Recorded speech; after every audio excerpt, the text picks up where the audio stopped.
Kali ini kita akan memperbaiki satu unit pressure box merek Sharp. Ini tipenya hilang. Ini kendalanya tidak dingin. Terakhir katanya itu dinginnya cuma setengah. Nah, kita akan cari tahu rusaknya di bagian mana. Kita akan membuka untuk penutup dari PTC sama overloadnya untuk kita bisa mengukur ampere. Nah, ini kalau nameplate-nya tidak ada begini ya susah gampang juga ya. Waduh, ini ternyata keropos ini.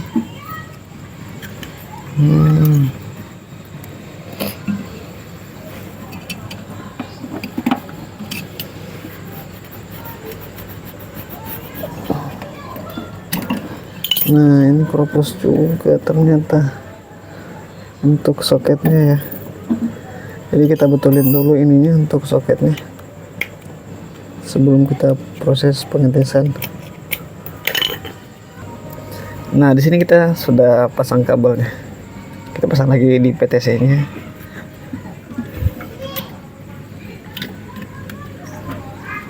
Ya. Terus jangan lupa kita pasang tang ampere untuk mengetahui ampernya. Ini kalau kecil begini perkiraan ampernya di mungkin 1 ampere kayaknya. Karena untuk volumenya ini kecil. Ini kayaknya 100 literan kalau tidak salah untuk pressure box ini.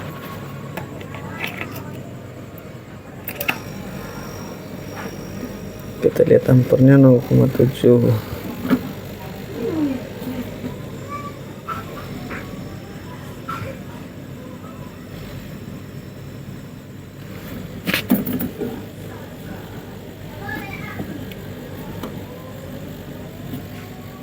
Ini 0,6. Nah, kalau begini ini berarti perannya habis ya.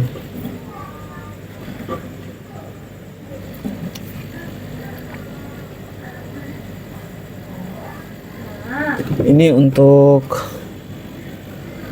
pipa kondensernya biasanya kalau nyala begini nih langsung hangat ya, langsung berasa hangat, panasnya berasa.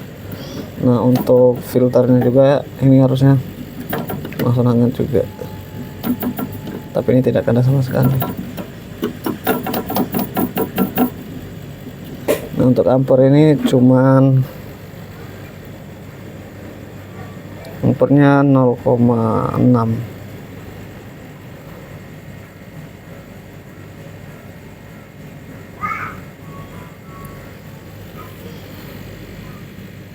Nih, kompresornya nyala ya. Oke, ini tidak ada hangat. Kita akan coba potong untuk pipa pengisiannya. Kita akan mengecek apakah fren ada atau tidak. Nah, ini kita potong saja untuk pipa pengisiannya.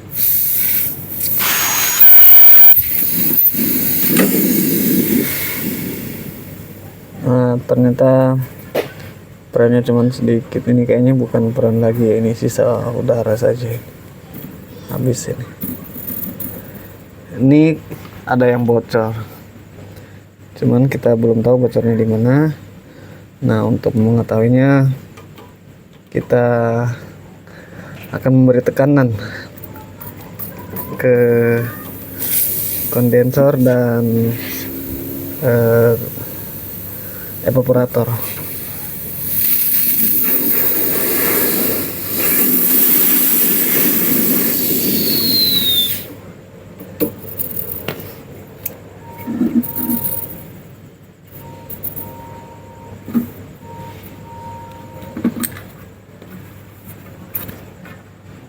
Ini kita potong saja ya. Kapilernya kita potong, ini kondensernya kita potong. Salah. Ini nanti kita bisa pasang pentil di sini. Terus di bagian ininya kita buntu. Nanti akan kita cabut ya. Nah, untuk ini kita pasang pentil. Nah, di bagian kapiler ini kita buntu. Kita beri tekanan kondensor dan evaporator. Kita akan cari tahu tuh bocornya di bagian mana. kita akan cabut untuk pipanya ya.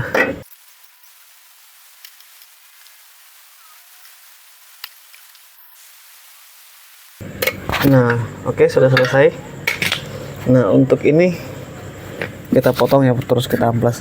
Karena ini karatan ini untuk pipanya. Kalau karatan nanti tidak akan melengket saat kita pengelasan. Nah, untuk pipa sama tembaga nanti di sini kita menggunakan boraks.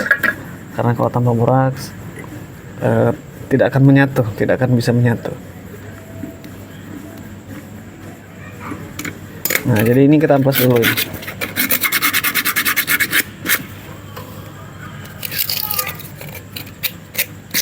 Ini kita pasangkan pentil ya untuk pipa baliknya.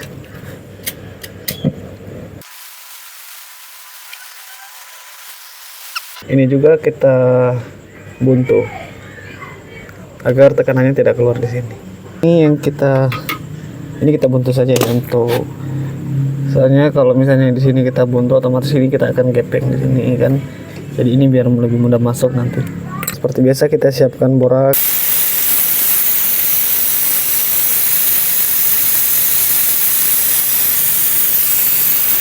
Ini kita pasang pentil juga ya untuk pipa kondensornya.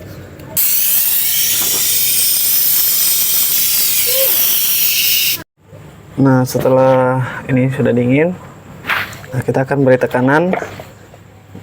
Kali ini kita menggunakan kompresor AC ya. Ini sudah kita modif untuk kita beri tekanan. Soalnya kalau kompresor AC itu dorongannya sangat kuat, jadi lebih cepat. Ini kita akan beri tekanan ya. Kita akan tekan pertama kali di bagian kondensor.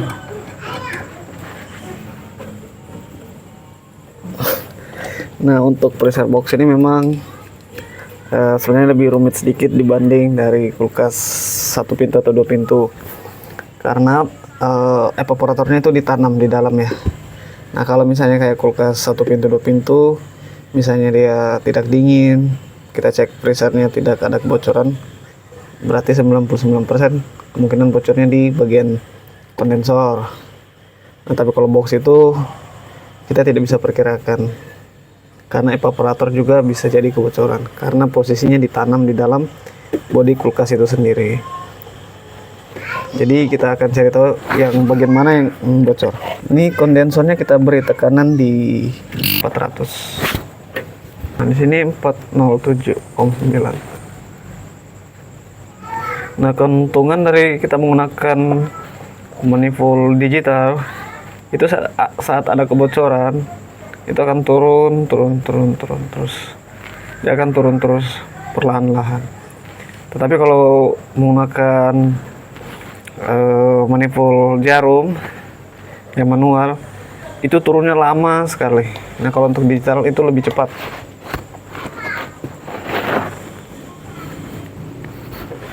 Seperti ini. Ini 406. Kalau ada kebocoran ini pasti akan turun terus. Jadi ini kita diamkan dulu kurang lebih 5-10 menit ya. Nah, setelah beberapa kita tunggu ini turun ya di angka 393,9. Tadi dari 407 turun. Ini kurang lebih 5 menitan ya turunnya. Kita tunggu lagi apakah masih turun apa tidak, kita akan tunggu. Nanti kita akan perbandingannya dengan bagian pressure-nya, apakah cepat turun bagian pipa pressure evaporator atau di pipa kondensor. Kita akan tes lagi sekitar 5 menitan. Nah, setelah beberapa menit, mungkin kurang lebih 10 menit, ini PSI-nya turun di 387 ya, 0,3. Ini tadi dari 407. Jadi turunnya 20 sekian. Kita coba lagi untuk bagian pipa baliknya. Ini yang menuju ke pressure. Nah, sekarang kita pasang di bagian ini.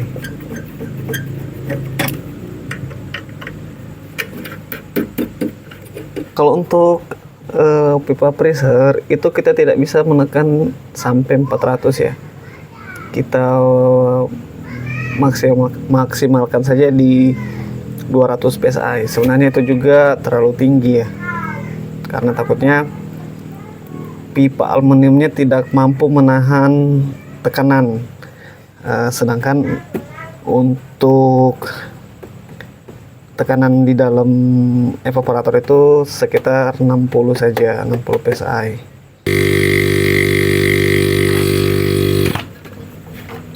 Nah, oke, kita isi di 206 psi.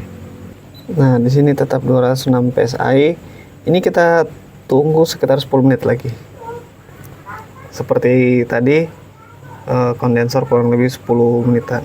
Sekarang untuk evaporator kita tunggu juga sekitar 10 menitan. Nah, di sini tekanannya 205,8 psi. Ini 100% ini tidak bocor. Jadi yang bocor itu di bagian pipa kondensor. Itu kemungkinan bocornya halus sekali ya. Karena menurut usernya dinginnya itu perlahan hilang. Awalnya cuman tengah, terus tinggal bagian atasnya, terus lama-lama dinginnya hilang. Nah, jadi perannya habis perlahan-lahan.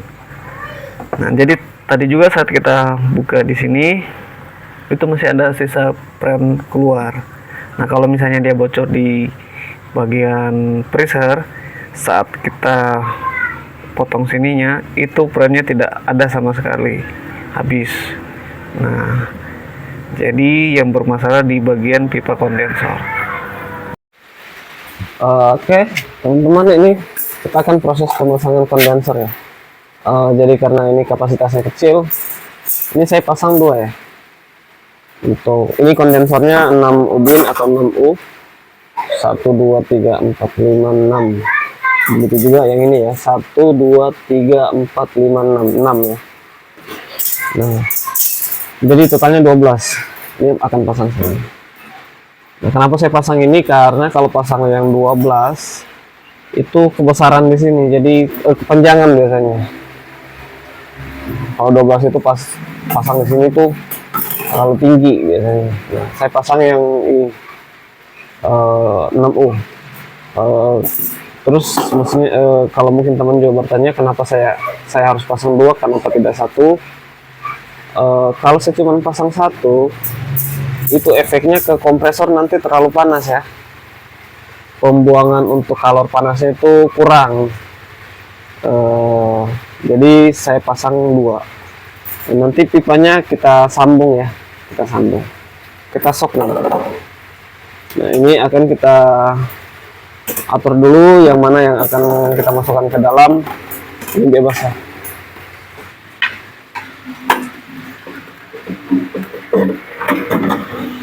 Jadi di sini yang pendek ini yang akan masuk ke kompresor ya.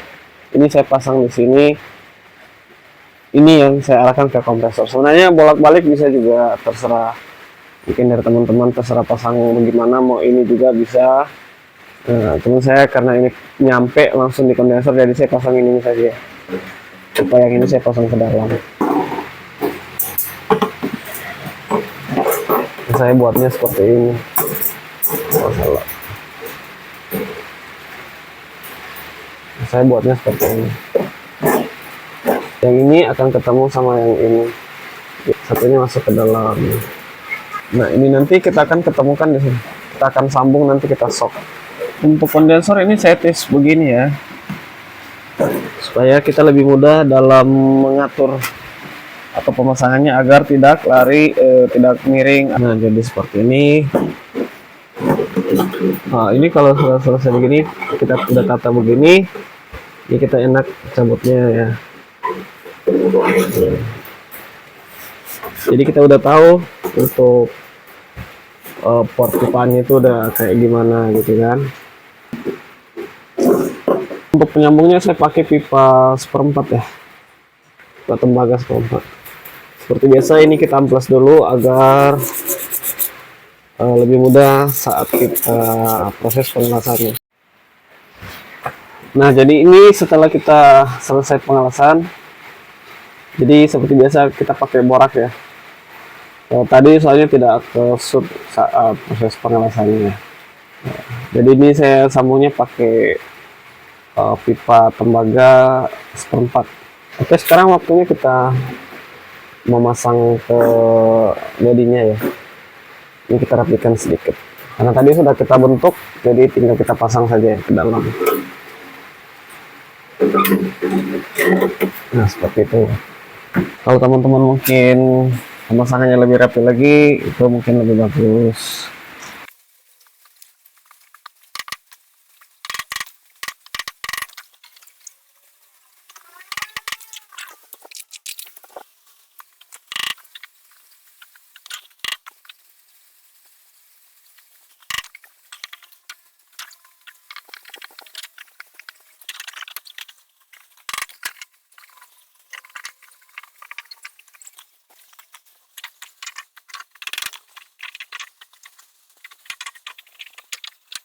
Nah, jadi ini tadi pipa yang dari luar ya. Ini kita akan masukkan di sini. Nah, terus yang satu ini kita masukkan ke dryer.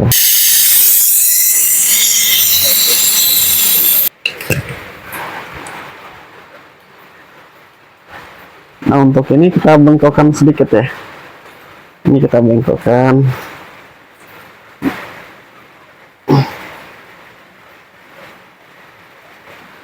Nah, di sini kita akan pasang dryer. Untuk dryer di sini atau filter dryer kita akan pasang di sini.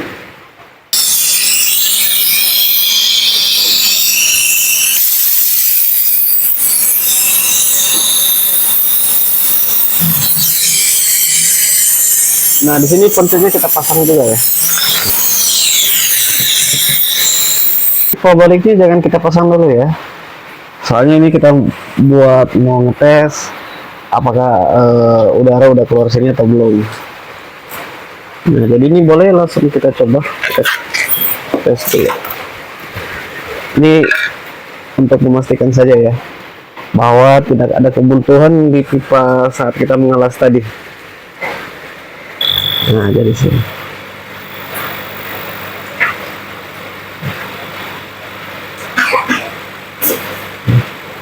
Jadi udah keluar ya tekanannya ya. Tuh. Nah, jadi las-lasan kita tadi berarti aman. Selanjutnya kita akan pasang kembali untuk pipa balik. Dan ini pipa balik kita pasang. Setelah pemasangan pipa balik, kita lanjut untuk pemakuman.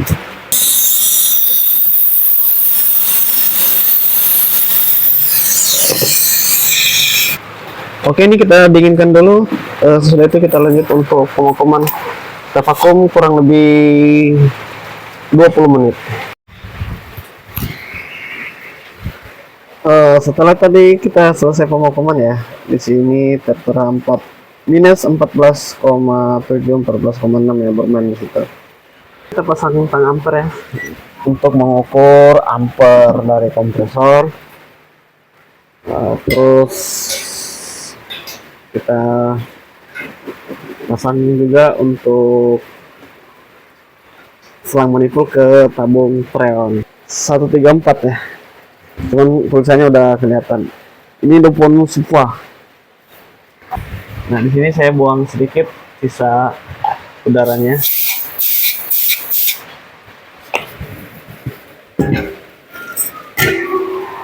Saya selalu pengisian freon itu selalu dibalik ya agar liquidnya masuk.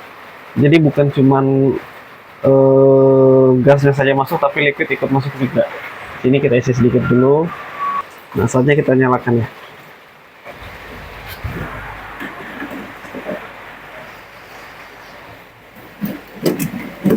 Di sini ampernya tertera 0,5 ya. Nah, kita akan isi freonnya. Ini posisi tabung freon terbalik ya. Kenapa saya balik? Saya selalu mengisi liquid.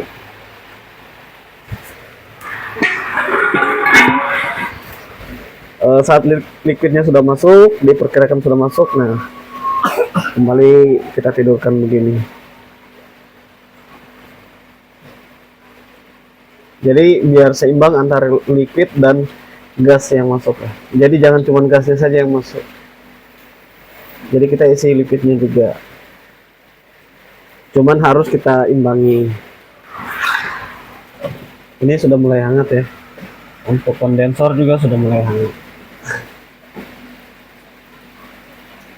Sini masih 8 PSI. 9,5. Nah, kalau untuk PSI-nya sudah segitu, berarti tabung di sini kita tutup ya. Untuk keran di tabung perannya.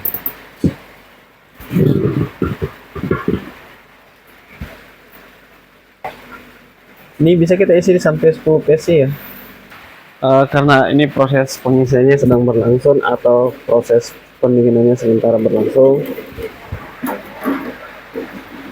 Nah, jadi ini kita diamkan saja dulu ya. Kita diamkan sambil nanti kita akan lihat reaksi dinginnya. Nah, ini untuk dingin sudah mulai ada kristalnya. Ini sudah mulai ada kristalnya.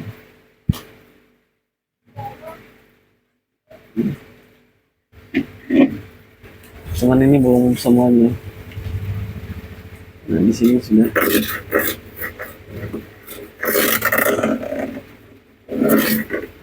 Ada kristal. Nah, ini masalahnya selesai ya. Itu kendalanya di bocor kondensor ya. Jadi kita pasang kondensornya di belakang. Ini 6U kita kali 2 ya. Jadi totalnya ada 12U.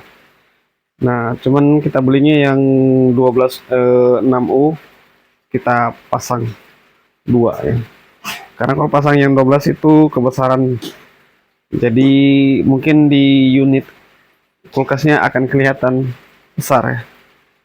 Atau mungkin tidak muat untuk pemasangan kondensor yang besar, jadi kita pasang yang kecil tapi kita kalinya 2, kita pasang 2.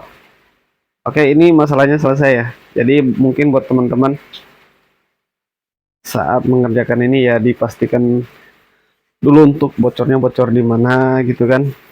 Nah, sebelum kita mengganti atau salah dalam menganalisa, misalnya kayak seperti ini kemarin ini kita lakukan tes kebocoran, kita masukkan udara atau tekanan angin ke unit kondensor dan bagian freezer, dan saat pengetesan kita dapati bahwa yang rusak itu di bagian pipa kondensornya. Jadi langkah yang kita ambil yaitu kita harus memasang pipa kondensor di belakang.